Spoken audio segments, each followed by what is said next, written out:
Rajkot range Shri Ashokkumar Yadav સાહેબ દ્વારા તેમજ એસપી શ્રી નિતેશ પાંડે સાહેબ દ્વારા અસામાજિક તત્વો વિરુદ્ધ કાર્યવાહી કરવા અનુસંધાને અવારનવાર કોમ્બિંગ તેમજ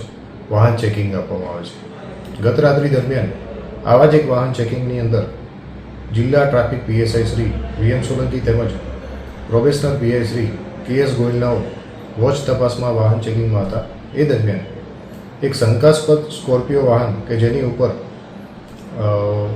બેટન લાઇટ લગાવેલી હતી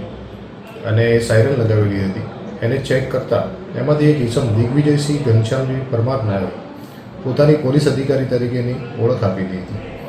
જે શંકાસ્પદ જણાતા વધુ તપાસ કરતા ઉપરોક્ત દિગ્વિજયસિંહ ઘનશ્યામસિંહ પરમારનાઓ કોઈપણ પ્રકારના રાજ્ય સેવકનો હોદ્દો ન ધરાવતા હોવા છતાં પોલીસ અધિકારી તરીકેની ઓળખ આપેલી તેમજ તેમનું વાહન ચેક કરતા એમાંથી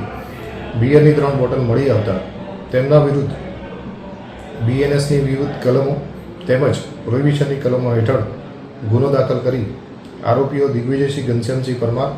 રહેઠાણ ગાંગડ, તાલુકો બાવળા તેમજ કૃષ્ણપાલસિંહ મહિપતસિંહ સિસોદિયા, રહેઠાણ ગાંગડ, તાલુકો બાવળા, અમદાવાદના વિરુદ્ધ કાયદેસરના ગુના દાખલ કરી અને આગળની તપાસ પીએસઆઈ વાળા ખંભાળિયાનાઓ ચલાવી રહ્યા છે।